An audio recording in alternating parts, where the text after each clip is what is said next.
Hello အားလုံးပဲမင်္ဂလာပါအင်္ဂလိပ်ဝတ်ခွန်ကနေပြန်လဲကြိုဆိုလိုက်ပါတယ်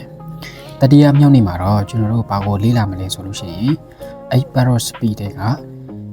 adjective ကိုစပြီးတော့ကျွန်တော်တို့လေ့လာပါမယ် Okay adjective ဆိုတာဘာလဲ What is an adjective adjective ဆိုတာမြန်မာလိုဆိုလို့ရှိရင်နာမဝိသေသနာလို့ခေါ်ပါတယ် What's an adjective? Adjectives mean noun modifier. Noun modifier ဆိုတာက noun ကိုအထူးပြုတာလို့ဆိုလိုပါတယ်။ညတော်အပြင်ဘောနဲ့အဆုံးသက်လေးရှိပါတယ်။ဥပမာ beautiful လှပသော ugly ရုပ်ဆိုးသော fat ဝါသော thin ပိန်သော kindကျင်နာသော happy ပျော်ရွှင်သော big ကြီးသောစသဖြင့် adjective တွေအများကြီးရှိပါတယ် For example ဥပမာအနေနဲ့ a big dog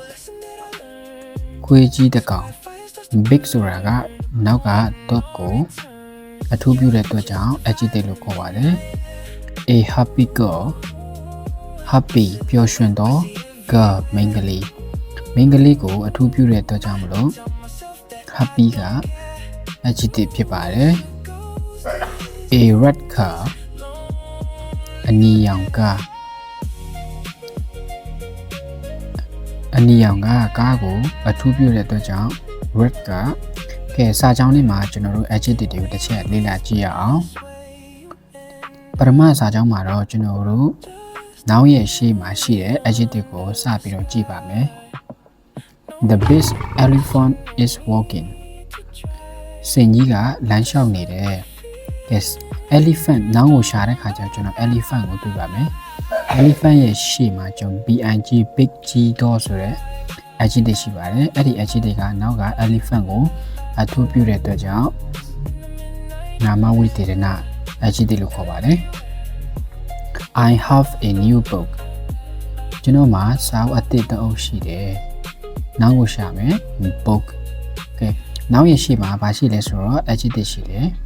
အဲ့ဒီ adjective က new အသစ်ဖြစ်တာဘာအသစ်ဖြစ်တာလဲဆိုတော့စာအုပ်ကအသစ်ဖြစ်တဲ့အတွက်ကြောင့်မလို့စာအုပ်ကိုအထူးပြုတယ်ဆိုတော့က new က adjective ဖြစ်ပါတယ် She wears a red dressသူမကအနီရောင်ဝတ်စုံကိုဝတ်ဆင်တယ်ဆိုတော့ကဲနောက်ကိုရှာလိုက်မယ် drag အဲ့ဒီ drag ရဲ့ရှေ့မှာကျွန်တော်တို့